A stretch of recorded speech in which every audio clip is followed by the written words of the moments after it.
le 1er août 1899. Ce matin, mon trait Jésus m'a transporté hors de mon corps et m'a fait voir la corruption dans laquelle gît l'humanité. C'était horrifiant. Alors que j'étais au milieu des gens, Jésus, au bord des larmes, me dit « Ô homme, comme tu t'es défiguré et avili. Je t'ai créé afin que tu sois mon temple vivant, mais tu es devenu la demeure du diable. Regarde, même les plantes recouvertes de feuilles avec leurs fleurs et leurs fruits t'enseignent le respect et la modestie que tu dois avoir pour ton corps. Mais en perdant toute modestie et toute réserve naturelle, tu es devenu pire que les animaux, à tel point que je ne peux te comparer à rien d'autre. Tu étais mon image, mais je ne te reconnais plus. Je suis tellement horrifié par tes impuretés qu'un seul regard vers toi me donne la nausée et m'oblige à m'éloigner. » Pendant qu'il parlait, j'étais torturé par la douleur de voir mon bien-aimé si triste.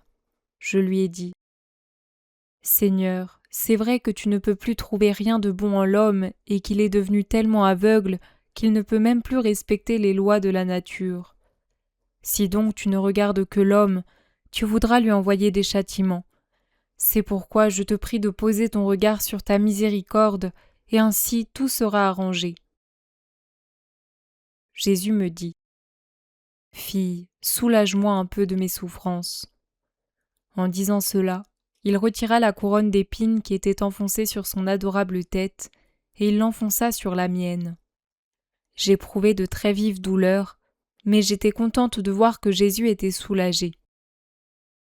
Ensuite il dit « Fille, j'aime beaucoup les âmes pures.